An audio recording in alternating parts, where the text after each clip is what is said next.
Hello, ladies and gentlemen, and welcome back into another edition of Keytime Sports.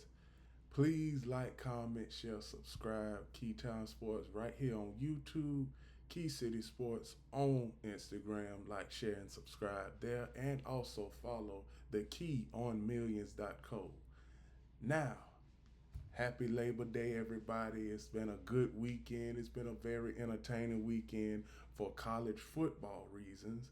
So now I'm going to get into the top college football game that was Saturday afternoon. The Texas Longhorns and the Ohio State Buckeyes. This game was two powerhouse defenses. It was a defensive struggle. But there's one thing that I want to get into. The storyline when it comes to Arch Manning, this was Arch Manning's third game starting. It was. And there was a lot of things that you can take away, bad and good.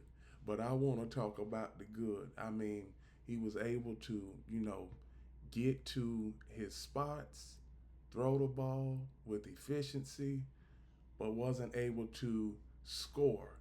Now, there's a few plays in the game that I'm going to show where the game was pretty much won out of those plays. But Arch Manning, 17 of 30, 170 yards, one touchdown, one interception. The rushing attack for the Texas Longhorns had over 100 yards, which was good to complement Arch Manning. And here is the Texas receiving, Ohio State's receiving core, and here is the Ohio State's defense. Now, one thing I can say about Ohio State, Julian saying, he did what he was supposed to do. Kept everything in front of him, nice, short passes. He was 13 of 20, 126 yards, one touchdown, zero interceptions. But there was a couple of critical throws that he had to make, and he made them. Now, there's one sequence late in the third quarter, and I'm going to go ahead and show it to y'all late in the third quarter where Texas was driving, and it was right here, 3rd and 2, 9 minutes left, 9 minutes, 54 seconds left in the third. Now, Texas is driving right here, but they did not score a touchdown. So I'm gonna just let y'all see these few plays of this sequence of this drive, and I'm gonna tell y'all where Texas messed up at. So it's 3rd and 2, under 10 minutes left in the third quarter. Y'all see that? So Texas is down at the 20. Run play again. Then Manning throws it down to the 12. So see right here, everything was going good. And then you see Arch Manning pass the ball to the 8 for a first down. 3rd and goal at the 3. See right here, they didn't have a lot of push from their offensive line. And he got close to the goal line but couldn't score. Now, this is the play right here where I had a problem with. You don't have your quarterback run for a 4th down and goal right up the middle because it's not going to be. See, do y'all see this? See, Arch, he was already at a disadvantage because when the play was developing, everybody, and I do mean everybody that was on the Ohio State's defense, they focused on Arch Manning. So y'all see this? The play was already broken up. See, the play was already broken, and y'all see where Texas Longhorns offense didn't get much leverage at all. I'm going to go to the final sequence of this game where they were up 14. Ohio State is up 14 at this point. 3 minutes left. 3:35 left in the fourth quarter. And so you all see Texas is pretty much in the same situation they were in the third quarter. So Arch Manning from the 32 throws it back to his wide receiver for a touchdown. So this was the game Patrick Livingston for a touchdown. So this was the time in the game where everything seemed to get tight, but in the end, Ohio State was able to keep Texas from making it a game and coming back and winning. So that was one thing, and also Texas had another shot at it. See, this is Texas. This is Texas' last possession, and I'm gonna just let y'all go ahead and watch the final 2 minutes of this game. But Steve Sarkisian, he didn't open up the playbook at all in this game. He didn't. Y'all see this 3rd and 5, Arch Manning throws it, and see this throw right here, I had a problem with it. See, when he started going back with this throw, it's 3rd and 5. You shouldn't put so much heat on that ball. Your wide receiver is wide open, and you should have the ball, pass it out in front of him, and lead him to a first down. 4th and 5, last play of the game, and you see it really wasn't much protection because nobody centered for number 11 right here. Nobody centered for him. See that? Nobody centered for him. So he just came off the line. Arch Manning is under duress. He had to throw it, get rid of it, and about time he got rid of it, somebody was already on his tight end. So this game, Texas, is first game of the season. First game of the season, so I am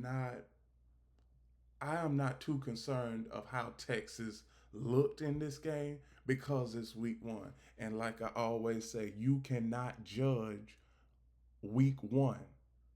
You cannot judge a team just by 1 week. You can't.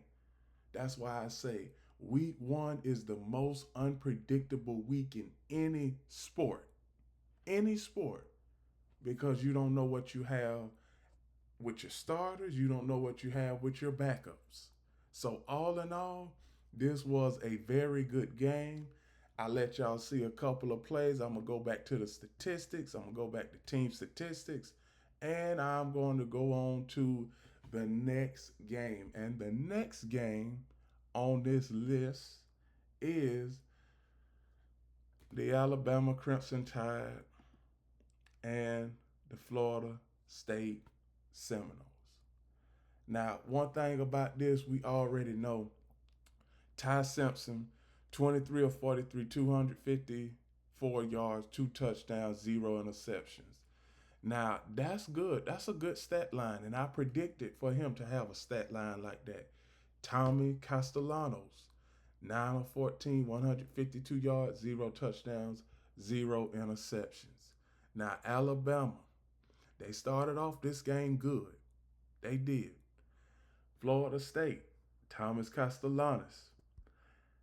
I got to give him props because he put himself out there on a limb and he backed it up with his play. And as far as for Alabama, it's a shame for your opponent to tell you what he is going to do and basically tell you his game plan of how he is going to navigate through your defense, and he goes out on the field and do exactly what he says. It just looks so bad for Alabama right now as far as a defense. As far as a defensive standpoint, it just looks so bad for Alabama. It is so many plays that I can show y'all from the Alabama Florida State game, and I am going to do that because look at this. Alabama receiving, they did great. But why was Ryan Williams? Ryan Williams, he was a non-factor because what they had him doing is Alabama had him playing in the slot. And as you can see, when it comes to Alabama's defense, Alabama's defense was non-existent, people. America, Alabama's defense was non-existent. I'm going to just go ahead and show y'all a couple of plays right here. See, y'all see Thomas Castellanos, 2nd and 10. This is early in the second quarter. So 2nd and 10, Florida State at the 46-yard line. And so y'all see Castellanos, he did this a lot during the game. This was on 2nd down. So 3rd down, it comes up. This is 2nd and 7. 2nd and 7 at the 32. So y'all see what went on here. See, this is where Alabama's defense, it goes into question. Do y'all see this? This is where Alabama's defense goes into question. Now, the Alabama defensive coordinator, he has told his guys to watch the ball with your eyes. Do y'all see this? Everybody thought the ball was going to the left. Y'all see this? Everybody thought the ball was going to the left. Everybody thought the ball was going to the right, but went to the left, excuse me. See, everybody, all of these eyes right here, everybody on the defense, they looking. You see this number 10, he's not sure what to do. Number 20, he's just centered his eyes on the quarterback. Number 1, centered his eyes on the quarterback. And then you see as the play is developing, everybody is going to the right, but nobody has went to the left. Do y'all see this? And after that, the play was already broken up. The play was already bad. Here go another sequence where Alabama couldn't stop anything. You see the run play. You see that? You see this? I mean, Alabama, they just got ran over this game. And you could see it. Alabama just got ran over. 2nd and 7 on the 48. You see this Castellanos. 1st down and more. You see this? The defense for Alabama, they are really in trouble. If this is how the Alabama defense is going to look throughout the entirety of this season, Alabama is just an average team. Alabama is just an average team, once it get to a point. Because it gets to a point where, it's not even to the point where it's like Alabama's not even a powerhouse. They don't even look like a powerhouse when they come out on the field no more. They don't. They don't look like a powerhouse. And as you can see, this last sequence right here, when it come to Ty Simpson. Now, Ty Simpson, I'm second guessing what I'm seeing from Ty Simpson.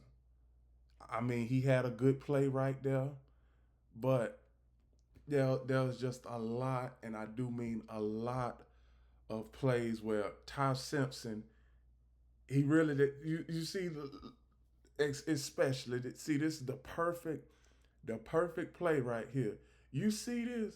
Ty Simpson, he didn't have to put so much heat on the ball. You are supposed to lead your wide receivers and running backs. See right here, if he leads the guy, if he throws the pass and leads the guy to the 1st down, he gets it. But instead, he throws the ball inaccurate, short of the 1st down, turnover on downs. See, y'all see that? So Alabama's offense, they had questionable play calling, especially during this game, especially with this play. Immediately, I had a problem with this play. I did immediately.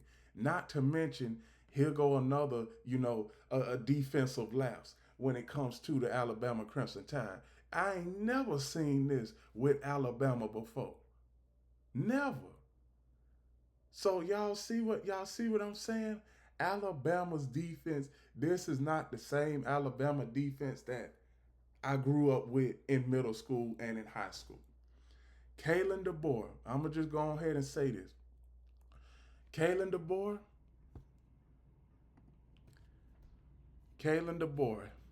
he's been there for 1 season and 1 game.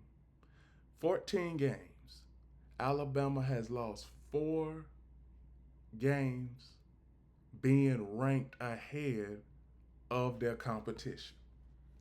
They've lost 4 games against top teams that have been ranked in the top 25 or better. Alabama, Everybody is saying that Keiwond Dowell might be gone if he keeps this up. I don't think Alabama can get rid of Keiwond Dowell. Do y'all want to know what his buyout is? His buyout is $70 million. And if Alabama fires Keiwond Dowell right now, 90% of his contract will still be paid. Alabama, they are not getting rid of Keiwond Dowell anytime soon. But Keiwond Dowell, he's got to improve. He does. I have never seen so many defensive lapses from the Alabama Crimson Tide like I seen on Saturday. I mean, and you can see it, third down efficiency, 6 of 17. Never heard that when it comes to the Crimson Tide. Fourth down efficiency, 2 of 5. Never heard that. But Florida State, I got to give y'all respect. Y'all beat a top 10 team in y'all house, and you were 2 touchdown underdogs. See, this is what I was saying after my reaction video Saturday for the ACC Championship. Clemson, Miami, possibly Florida State. Because Florida State, they showed everybody Saturday that this season is a new season. That defense, I like what I'm seeing on the defense. Now, I hope that my Florida Gators still beat you. But one thing, I have to give credit where credit is due. Thomas Castellanos, props to you, my brother. Because I didn't think that you had it in you to go up against a defense like Alabama before the game started. But, hey, Florida State is a different team. Now, this is just week 1, but Thomas Castellanos, he did this with Boston College last season. Boston College had a top-notch offense. Florida State could potentially have a top-notch offense, especially under the leadership of Gus Malzahn. So that's all I got to say for the Alabama Crimson Tide and the Florida State Seminoles. Alabama, you got to do better. You got to improve, and I mean quickly, because Alabama, they got a daunting schedule, a gauntlet. You got Georgia, you got LSU, you got South Carolina, you got Oklahoma, and all of those teams look better than what Alabama was on Saturday. The next game I am going to cover is the Battle of the Tigers. LSU Tigers versus the Clemson Tigers. The Battle of Death Valley.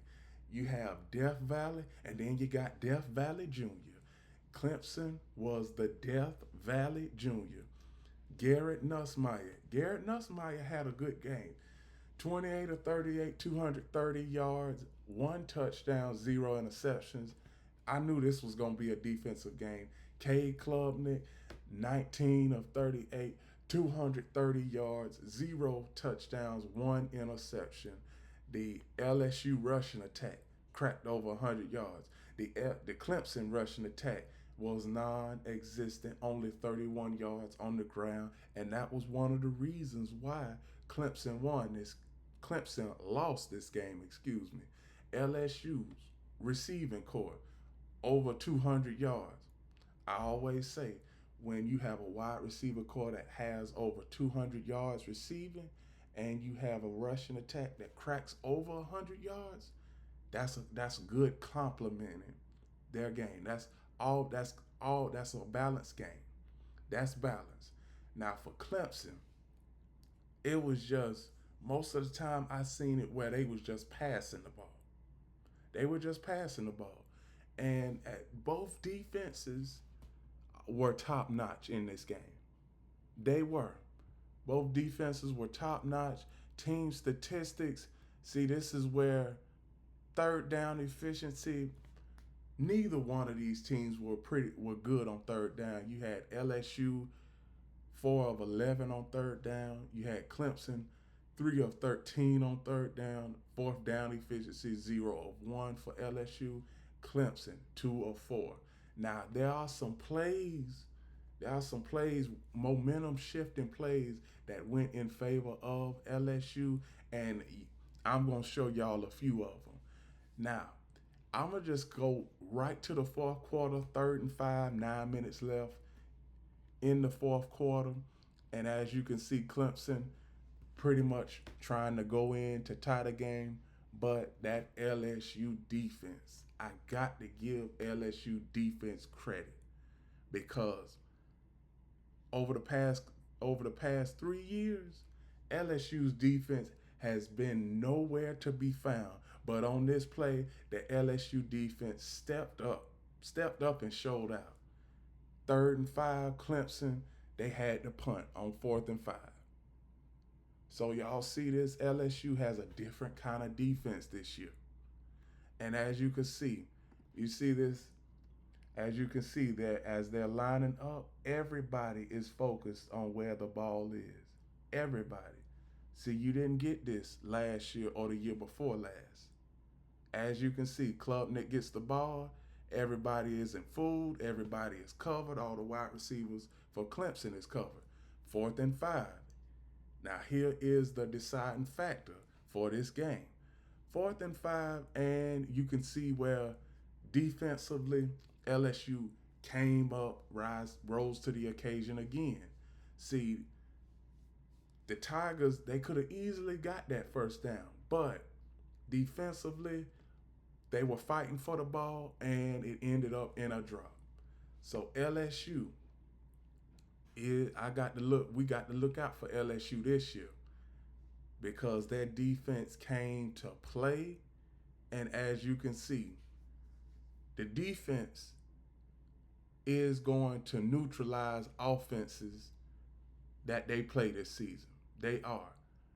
And also, here's another sequence where the LSU defense was on the field. See this, 4th and 4, final play of the game. See, and I'm happy that I'm able to show this to you all so y'all can see what I'm talking about. Final play of the game, 4th and 4, Klubnik back to pass. He wasn't able to do anything with it. Defense for LSU, they covered those guys for Clemson. Clemson, they were not able to get any separation throughout this game at all. They weren't. And as you can see, as far as statistics, team statistics concerned, LSU had the right game plan, had the right plays called. They run first oriented. Garrett Nussmeier, he passed the ball when he needed to. He didn't put the ball in harm's way. And that's what you want in the first game of the season when it comes to playing against any team. Now, LSU is coming into this game, LSU was ranked number 9. When it comes to these rankings, they are supposed to be updated by 12 o'clock today. So I'm expecting LSU to improve its ranking, and I'm expecting the Clemson Tigers to decrease, but they're not going to decrease much. See, this is what I'm talking about here. The College Football Committee will not penalize teams that lose a big time game like Texas or like Clemson or like Notre Dame from last night, which I'm going to get into that game a little bit later on, just right here in a few seconds. So now the Tigers are a team, look out for them. They could be in the SEC championship. They could go to the college football playoff. We don't know. And the college football playoff bracket has expanded to 12 teams. So pretty much anybody can get into the college football playoff this season. My final game that I am going to cover happened down in South Beach last night, and it was a very entertaining game. I'm pretty sure a lot of you watched this game last night, and it was quite a few wild plays in this game. It really was. Now, statistically, CJ Carr, 19 of 30, 221 yards, two touchdowns, one interception. Carson Beck, he had a decent game. 20 of 31, 205 yards, two touchdowns, zero interceptions. The rushing attack for Notre Dame, Jadarian Price, man, I'm surprised that he didn't. I'm surprised he didn't get more carries because the way he was running that ball, I mean, he was running it with passion and power. Jeremiah Love, also, he ran the ball with passion. CJ Carr, he had a couple of wild plays last night. Also, Carson Beck did this game last night had the potential to have playoff implications on it already, and you can see that top-notch game. You could get the feel that this was almost like a playoff game. I mean, you had Miami, the defense for Miami. I mean, they came and showed out. You had the Fighting Irish defense came and showed out. The wide receivers for both teams, they had a good game. Malachi Tony, he had one ridiculous touchdown. Eli Rabin and Malachi Fields, they also had a ridiculous game. So one thing about the Notre Dame and Miami defense, they both came to play. Y'all can see that as far as tackles, they had the same amount of tackles. Also, when it comes to interceptions, Reuben Bain Jr. had an interception. Now here's a few plays, a few wild plays that Miami and Notre Dame did. So 3rd and 10 at the 28. This is early in the second quarter. Carson back to pass, and it seemed like this play was going to be broken, but here it is, touchdown. And this was one of the first wild plays that I noticed when it comes to the Hurricanes. The Hurricanes, they had a different feel.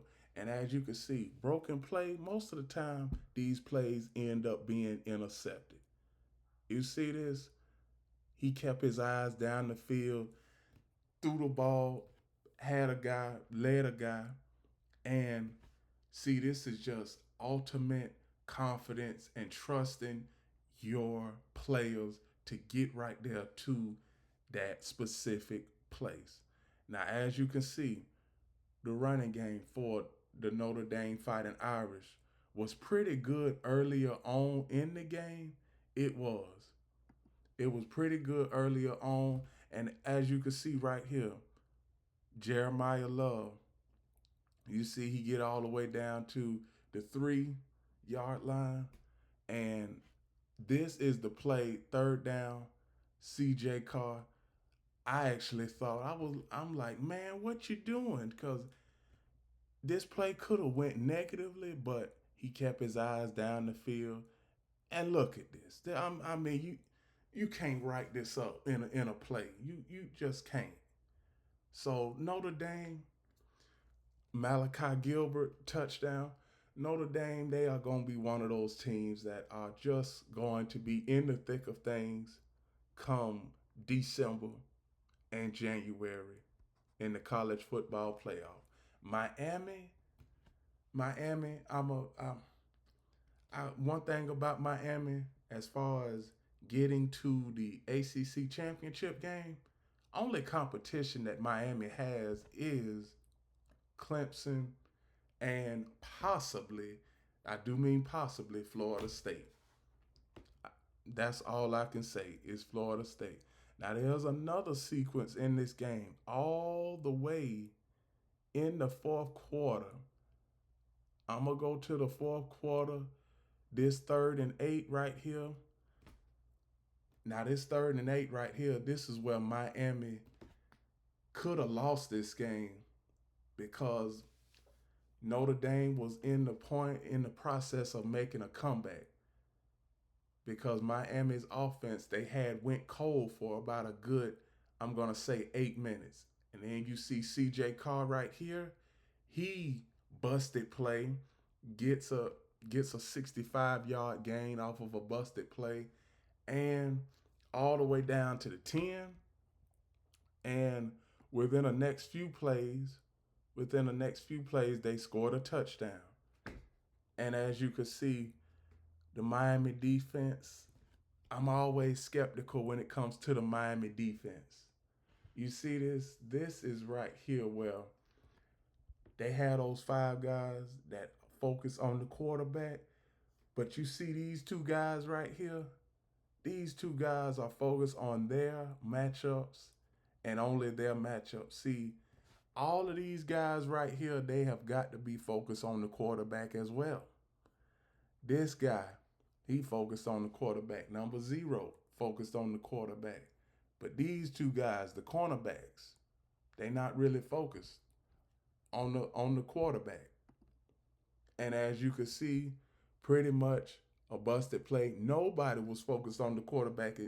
Nobody was focused on the quarterback in that play because he was able to take off and run and get a touchdown. Another critical play in this game. 1st and 10, under 3 minutes left. Now everybody knows that this was a flag right here. Everybody knows that. Now, another play, another critical play, 3rd and 2. 3rd and 2. This was a critical play. Under 2 minutes left. Miami gets the first down. And also they kick a field goal, and their kicker made it last night. So you get to the point in this game where pressure-packed moments seemed like Miami was going to lose this game if they didn't score right there. Miami was going to lose this game, and then Notre Dame, they get the ball back. So clock management. That's the problem that I had when it came to Notre Dame in this final sequence. You cannot take a sack on the final drive of the game. You can't. Now, Notre Dame's offensive line was terrible the last drive of the game. It was terrible. See, this guy right here, he got turned around. He don't even know if the play is over or if it's just getting started. And you can see that they had deficiencies all throughout the night, Notre Dame did, as far as offensively, because offensive line gave up 4 sacks. They did. They gave up 4 sacks. And Miami, I got to give Miami credit where credit is due. Miami, they got a good defense. Now, credit, it's just one game, but I like what I saw from the Miami Hurricanes. 2nd and 17, y'all see this, another sack right there. See, no pressure. I mean, no protection for the Fighting Irish at all. And this basically was the end of the game because Notre Dame didn't have any timeouts and the game was basically over. So as you look back at this game, you can see where the Fighting Irish, they need to improve, and the Miami Hurricanes, they need to improve. It was week 1, everybody. Week 1 is you are going to have some deficiencies and you are going to be efficient in some games, but there's always improvement. 3rd down efficiency in this game, this is where both defenses really came to play. Notre Dame was 4 of 9 on 3rd down efficiency. The Miami Hurricanes was 5 of 14. They got to do better on 3rd down efficiency. Both teams, 4th down efficiency. Notre Dame did not attempt the fourth down, and the Miami Hurricanes was 1 of 2 on fourth down. And with that, those are my reactions to week 1 in college football. Very, very entertaining week 1. Very entertaining week 1. Please like, comment, share, subscribe. Click the notification bell to get notified of all of my reaction video shows and content. Make sure, please like, subscribe, Keytime Sports right here on YouTube. Go and follow Key City Sports on Instagram. Also, follow the Key on Millions.co. We also have merchandise on Millions.co. So go over there to Millions.co and get you a shirt or a hoodie, because the winter is right around the corner, and I know there's a lot of people that are in need of hoodies. So go over to Millions.co, get your hoodie, and remember, everybody, one last thing: the key is always on time.